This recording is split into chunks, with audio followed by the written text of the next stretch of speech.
By far my favorite part about being within the season is that there's always another game. The next game is tonight for Duke. Hopefully we get this opportunity to wash that taste out of our mouths of the loss that we had this past weekend. Let's get after it. It's Locked On Blue Devils.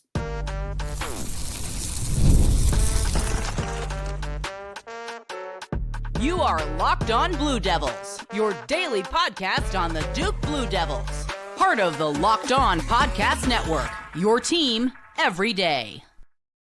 Hello, everybody, and welcome into another episode of the Locked On Blue Devils podcast. My name is JJ Jackson. So excited to have you here with us today on Wednesday, February 12th, 2025. Locked On Blue Devils is your one-stop shop where we discuss everything going on in the life of Duke Athletics, your only daily podcast devoted to everything Duke, proudly a part of the Locked On Podcast Network, your team every day. Duke plays a little bit later tonight against Cal. Excited to see this game play out. And we're going to have our good friend Josh Cox back with us on the program today, discuss everything going on in the world of Duke. If you have not done so already, please be sure to follow and subscribe to Locked On Blue Devils for free wherever it is that you get your podcast. Be sure to leave us a 5-star rating and written review. Also watch our show each and every day on YouTube. Like the video, share it with your friends, and continue to make Locked On Blue Devils the best show that's out there in terms of Duke Athletics each and every day. Really do appreciate all of your support. So let's bring him on into today's show. Josh Cox is here with us, and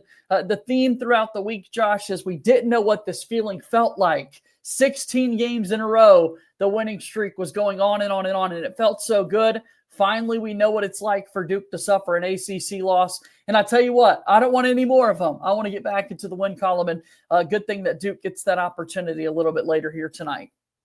Yeah, for sure. I mean, Duke had not, lost a game since November the 26th against Kansas, and so had been on quite a hot streak. And depending, I believe all Duke fans would agree with. It's kind of good to get kind of the undefeated in the ACC monkey off your back a little bit, like the target off your back, I guess is a better word to say. So not going to go undefeated in the ACC. A little bit of a wake up call. You saw what this Duke team would look like. Minus Mason Gillis and basically minus Cooper Flagg. For 75% of the game, and Cooper basically being a non-factor, especially the offensive end of the floor. And so you got a little bit of a wake up call if you're Duke, and that's not necessarily a bad thing. You saw a really good Clemson team with a really good starting five and really good players in the front court, solid guys in the back court. I mean, they were good, and really should have been ranked. They lost a couple of games earlier in the season that were a little bit of head scratchers there, but really should have been, I believe, a ranked team heading into this, and now they are a ranked team. And then this past Monday took it to UNC. Kind of interesting for them. Had Duke at home on Saturday, had UNC at home on Monday, back-to-back games for Clemson. But if you're Jon Scheyer, you've got to look at the positives to this of kind of grounding your team a little bit here in February.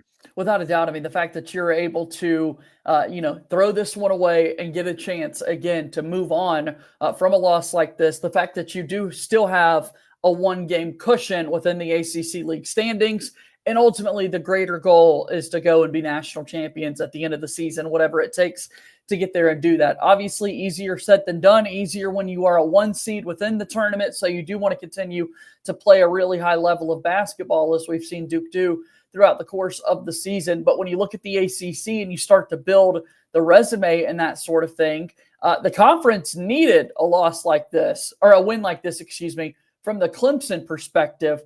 The unfortunate thing is that means that Duke had to lose a game. What does it say about the ACC?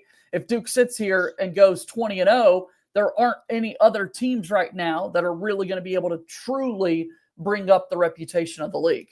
Right. Well, you have that pack after Duke of Clemson, Louisville, and let's throw Wake Forest in that in that grouping, and those are really the next tier of teams. And I'm not going to say that none of those teams can make a run in March Madness. I believe they can, but they're not necessarily scaring other teams. But it's a sad state for the ACC right now that Duke is legitimately carrying the banner for this league this season.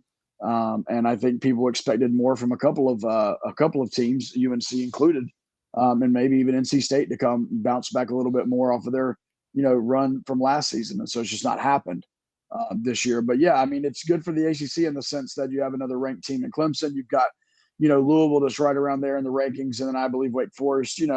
Once again, it's a team you probably don't want to face, in the NCAA tournament because that they're good.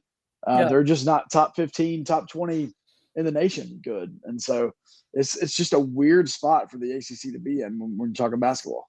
Okay, I've had a couple of shows already this week, obviously talking about the loss to Clemson, and I really do want to start to put this one behind us. But the last little dynamic to talk about that we do want to recognize, first and foremost, how awesome was it that Dickie V was back on the broadcast for this? Yeah. Like, it felt so natural, and right away you're hearing how much the Duke program has meant to him. I love that the Duke social media staff put out the video of Jon Scheyer getting that chance to chat with Dickie V before the game, telling him how much he meant to him and how big of a deal it was when Scheyer was a high school player, that Dick Vitale shouted out him committing to Duke and the type of player that he would be. That was a lot of nostalgic feelings took place over the weekend when we had Dick Vitale on the broadcast.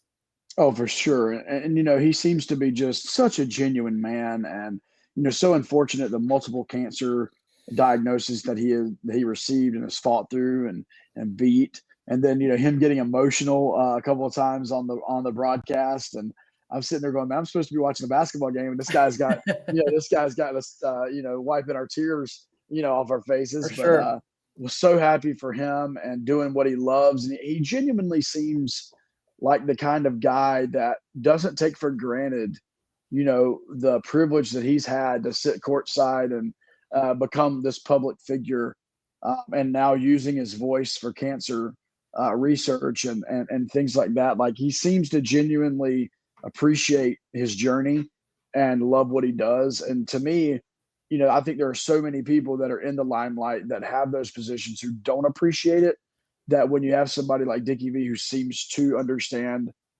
just the incredible life that he's been able to live, it's really refreshing to see somebody who truly loves what they do. And then we're talking about this game a little bit further, of course, of him coming back, and you think about the great scenes within college basketball. So often, so many of them involve a court storming that takes place at the end of the year. I haven't touched on this at all this week, but I do feel like there is a court storming thought or two to be had here with the Duke loss, the environment that was there. And now that there have been a couple of days that have passed, more and more people are kind of recognizing the efforts that Jon Scheyer and his entire staff, all the way down to trainers, managers, kind of everybody involved, physically making sure that the Duke players were not going to be hurt and impacted by this. Yeah, I mean, first of all, you never want to plan to lose a basketball game, right? So let me get that out of the way. Right. But with that being said, you have to, as a head coach, you're not just a head coach, you're a CEO, right? You run a multi-million-dollar operation in Duke men's basketball. And so Coach Scheyer obviously has to pay attention and prepare himself for, the inevitable road loss that will happen more than likely, in the span of a season. And, if it's Duke, even we saw last year, you had a Duke team with 5, 6, 7 plus losses, and they'd get beat and the team would rush the court. It just is. It's Duke. Here's the thing. You've created that brand.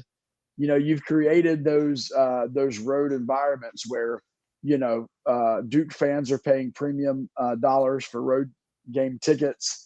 It's the highest attended game in your opponent's home schedule. And when the home team shows up like Clemson did the other night and plays a great game and ends up winning, they're going to storm the court. I am personally, until court storming becomes illegal and finable in the ACC, I'm okay with it. Right. I just remember like the good old days of storming the court where you ran out to midcourt and you jumped around, with other fans, and sometimes some of your players, like the winning team players, would celebrate with the fans. And now it's turned into running toward the opposing team with your phone out and getting in someone's face to try to get a reaction. And then, these are young adults, and certainly all of us, would hope that you and I and everyone listening and watching would react in the right way in those environments. But you've just laid it all out there for 40 minutes on the court, and all of a sudden you've got some kid with his phone in your face, cursing at you, and it's kind of like, okay, like this isn't ideal. And so kudos to Coach Scheyer for shielding his players as best as he and the coaching staff could. I would love to see arenas and the event staff at these arenas really figure out, okay, if we're going to allow court storming, we're going to at least allow it in an orderly fashion. We're going to rope off certain, this is just the way it's going to be. But it's certainly not the safest thing in the world. I don't want to lose the excitement because I think fanhood is a little bit challenging anyway in 2025. So I don't want to take away another piece of fan engagement, but you got to keep the players safe. And, and last year, Wake Forest, you got Filipowski with, the situation, and, you've seen some really ugly things and some field stormings in football and court stormings in basketball before. And you just don't want to put your players in those situations where, they make a bad decision and it's on camera, and there's, a lot that comes of that. Yeah. So. Yeah. Certainly interesting. And hopefully it's something that doesn't happen again this season for Duke with their road games coming up. They're able to take care of business there on the road. All right. We'll talk about this game coming up against Cal a little bit later tonight for the Blue Devils. Fortunately, this game is one that is set to be played at home, and we'll have that conversation when we come back here on Locked On Blue Devils.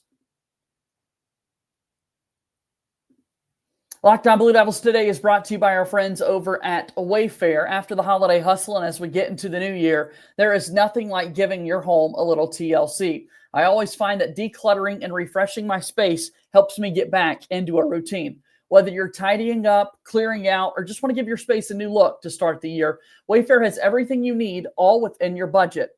Currently looking for furniture, and their huge selection makes it easy to find pieces that fit my style and budget. The free and hassle-free delivery, even for larger items, is so amazing. The website is so easy to navigate, and I found everything I need in no time.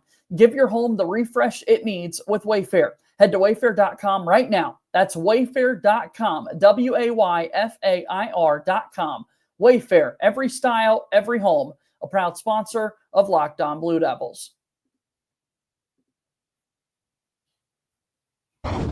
All right, let's keep going. Josh Cox is here with us today on the program. We're talking about Duke basketball as they get set for their game coming up against Cal. 2 games on the road. Now this week, we've got the newbies in the ACC coming to Cameron Indoor in both Cal and Stanford. Glad to be back home, first and foremost. But maybe this is the part where it's like, okay, glad that we're playing in a bit of a down ACC, if that makes sense at all, that, you don't have to worry about these big kind of back-to-back. And now you don't want there to be carryover effect from the losses that just took place. But here's your opportunity to take advantage of the league in this, the way it is today. Oh, for sure. And you're hoping that the Saturday loss does a couple of things, lights a fire. Not that this team necessarily needed to drum up fire, right? But because I think Cooper Flagg and company have shown that their will to win is there in every single game. But this could, maybe be a reset time for this team. Maybe there were certain habits that they had allowed, to creep in that had kind of gone, pushed under the rug a little bit because they were winning games. And maybe some of those things have been exposed. I personally feel like, the commitment to come on and the way that, I feel like, maybe he had gotten into a little bit of a rut that maybe this will, get him out of, and maybe, catching that lob a little bit more and being a little bit more assertive on the offensive end. I don't know. I'm spitballing there, but you're hoping that. And then, secondly, you're right. I mean, this is a Cal team that's 500 overall, got what are they? I think 3 games under 500, I believe, in the ACC. Yep. And so, this should be a game. This should be a get-right game, right? This should be a game where Duke comes out and says, okay, we're going to show everyone that the game at Little John Coliseum last Saturday was a fluke. It absolutely was a fluke for us. It was a blip on the radar, and we're back to that top 1, 2, or 3 team in the country. So here at Locked On, we've been able to kind of highlight some players to watch. Fun little graphic for folks that are watching our show here today on YouTube. We'll go through this also on the audio version here. But looking at this game in particular for Duke basketball, this one's real simple, Josh. Anytime you're talking about the Blue Devils in this 2024-2025 season, you got to be on the lookout for Mr. Cooper Flagg. And now that we're hearing about sort of this illness that he's been playing through and battling, thinking about the fact that for the first 30-plus minutes of the game against Clemson, he's only got 4 points. He doesn't look good whatsoever, and then finds it within him to go on an absolute run, does everything possible to try and win this game for Duke, and he's in this contested kind of National Player of the Year award race with Johni Broome of Auburn. Cooper Flagg, somebody we always got to be watching out for. Cooper Flagg. I think I've heard of that guy. Yeah. I think people have been speaking about him. No, he Sure. Well deserved in any credit that Cooper Flagg gets. He's the undisputed leader of this team, as one of the youngest, probably the youngest player on this team. Has absolutely lived up to the hype, and probably then some. From my perspective at least. And you're right. I mean, it kind of, it doesn't begin and end with Cooper Flagg because this team is full of talent below him. But I will say we saw Saturday night that, this team is on par with Clemson when Cooper Flagg's not playing well. Indeed. And, that's not a dig at Clemson at all. I have a lot of respect for their program, Coach Brownell, what they're doing. But this Duke team could be at that level if Cooper Flagg is not, playing moderately well. And so obviously a player to watch there. And he's really done a great job, JJ. You mentioned probably under the weather Saturday and still found it in him the competitive spirit in the last 7-8 minutes of that game to go just on a heater. And you take away the slip at the end there, and who knows what happens on that final minute there. And he may hit that shot and we may be talking about a completely different, outcome in that game. And it was all because he didn't give up. He didn't pack in when he was playing poorly for the first 3 quarters of the game. And he showed why he is if he's not the National Player of the Year, he's the runner-up to the National Player of the Year, depending on what happens between him and Broome. Highlight one of these other guys that we're watching out for, Josh. Yeah, so Maliq Brown. I mean, Maliq Brown obviously is still, I believe he's still getting himself back to where he wants to be coming off of that knee injury. He is so interesting, JJ, because his disruption, I wish there was like a stat that was like a disruption stat. And it was deflections that led to steals. It was deflections that maybe didn't lead to steals. It was switches that made a shooter pass the ball at the last second. I wish there was a way to harness like what Maliq Brown can do, because not all of it shows up in the normal random stat line. Right.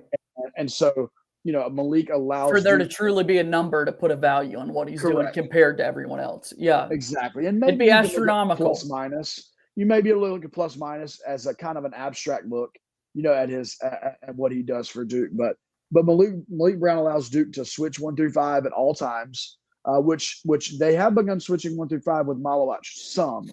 But when Maliq Brown's in, they can switch 1 through 5 across the board for sure.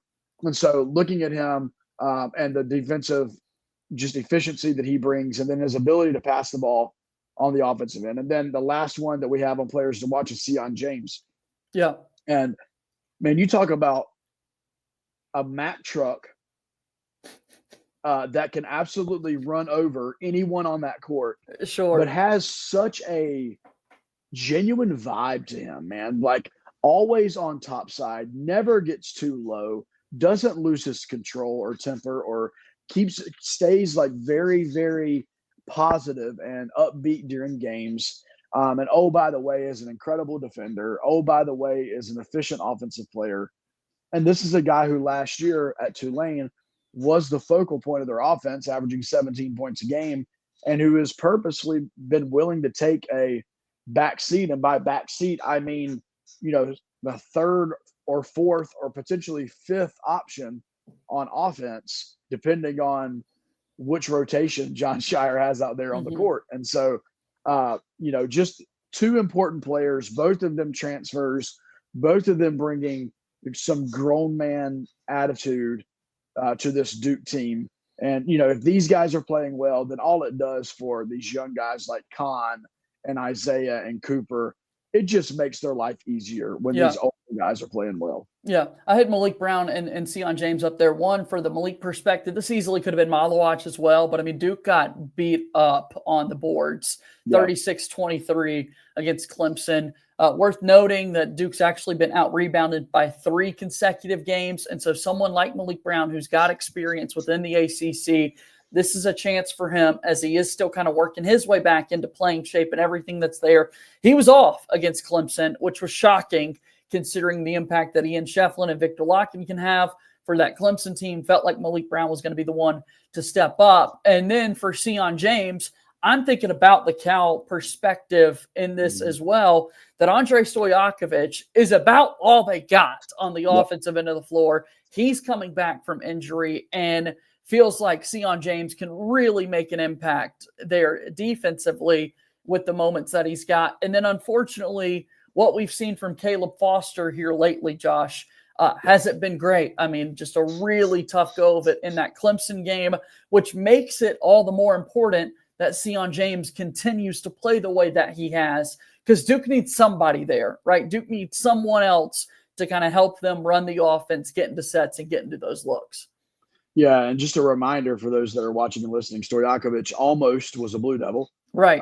And Duke recruited him heavily. Obviously, he is the son of Peja Stojakovic, NBA legend. I've heard of him. And so, I've heard of him. Can shoot the ball pretty well.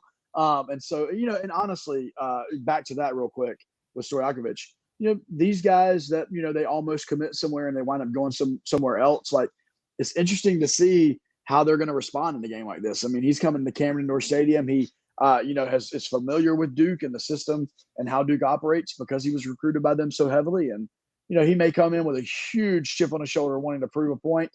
Who knows? And so Sion James will be very important in that matchup. And you mentioned Caleb Foster, man. Like, you know, I think everyone who follows your show knows that, like, at least when I'm on here, and I know a couple of your other guests, you know, Jordan and Kevin, a lot of the guys that come on a consistent basis want nothing but the best for each individual player 100%. On this Duke team, and then collectively as a unit wants what is best.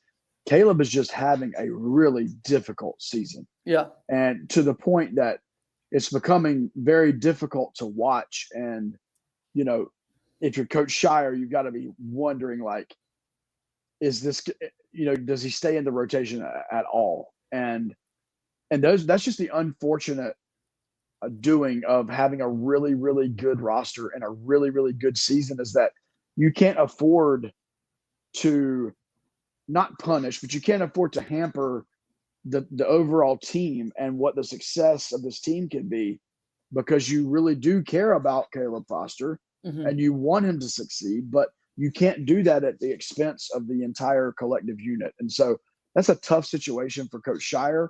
It's a very tough situation for Caleb Foster. And so wish him nothing but the best. Would love nothing more than for Caleb to get a few minutes in the first half of a game and hit 2 or 3 threes and have one of those games where he has 14 points. Be unreal. You feel like he's back, right? But anyway, back to your point about this Cal game. You know, you're right. Duke's got to rebound the basketball better.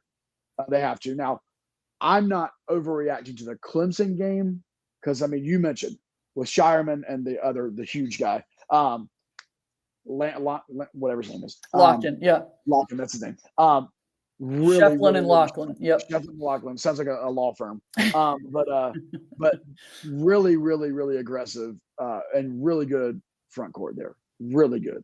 And so, not taking anything away from that, but like you said, it's been 3 straight games now. So, you know, it's like, hey, let's go into this game and say we're going to win on the defensive boards. We're going to win on the offensive boards, period. We're going to come out of this game. And, you know, you do those little things like the game within the game. And it's like, oh, all of a sudden they're not getting second chance points. All of a sudden, you know, we're scoring, you know, it's easy. Yeah. And you know, and all we did was concentrate on making sure we went into the rebound battle. Right. So if I'm Coach Scheyer, that's one of the challenges, game within the game, that I'm probably putting out to my guys is like, hey, we want to be plus X rebounds by halftime and plus X rebounds by the end of the game. And then you're just going to see the result of that is going to be a win. Let's see it play out. A late one tonight for Duke when they get set to take on Cal. We'll start to wrap up the conversation after we take our final break here on this episode of Locked On Blue Devils.